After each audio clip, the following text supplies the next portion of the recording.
త్యాగరాజుకి జీవితంలో ఎదురైన పరీక్ష ఏమిటో తెలుసా?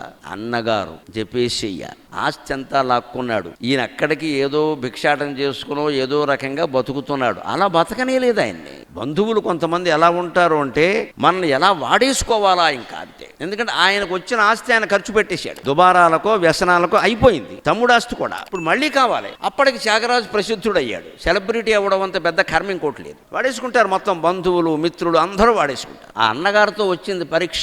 రేయ్, నువ్వు ఇంత గొప్ప కీర్తనలు పాడుతున్నావురా, శరభోజీ మహారాజు నీ కోసం కబురు చేశాడు రా, అక్కడికి వెళ్ళి పాడు ఆస్థానంలో, ఆయన బాగా డబ్బిస్తాడు. ఎందుకంటే ఈ డబ్బులు ఎలాగో ఈయన తీసుకోడు కదా, ఆయన లాగేసుకుంటాం. మహారాజులు పిలుస్తున్నారా, ఇక్కడేం కూర్చుంటావు, దా నేను తీసుకెడతా అంటే, అన్నయ్య నాకు ఇష్టం లేదు, వద్దు. రాముడు మించిన రాజు ఉన్నాడా? ఆయన కేవలం ఈ ప్రాంతానికి రాజు, రాముడు 14 లోకాలకి రాజు. నేను ఆయన్ని కీర్తిస్తున్నాను. నరహరి కీర్తన నానిన జిహ్వ ఒరుల నుతింపగ ఓపదు జిహ్వ అని అన్నమాచార్య చెప్పినట్టు చెప్పాడమ్మ జవాబు. నేను రానంటే ఏం చేశాడు తెలుసా?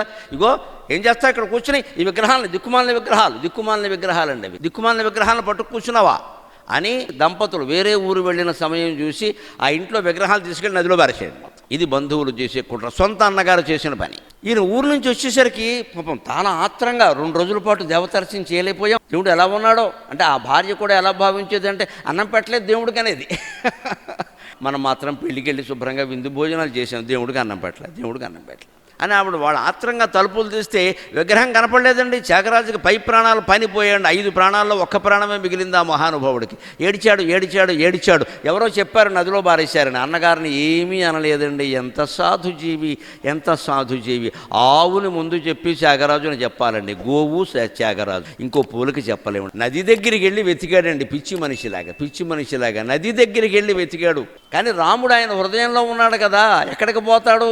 అందుకని ఇక్కడ లేకపోతే రాముడికి కూడా తోచదు.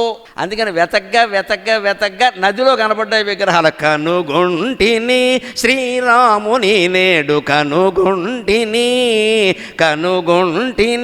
శ్రీరాముని నేడు కనుగొంటిని ఆజానుబాహు అరవిందదళాయతాక్షం రామం నిశాచర వినాశకరం నమామి.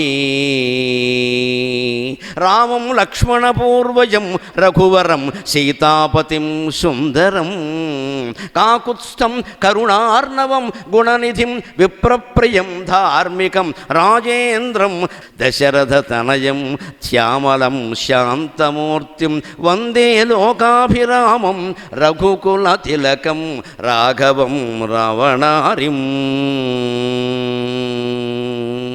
కనుగొంటిని శ్రీరాముని నేడు కనుగొంటిని అందమైన కీర్తన రాశాడు.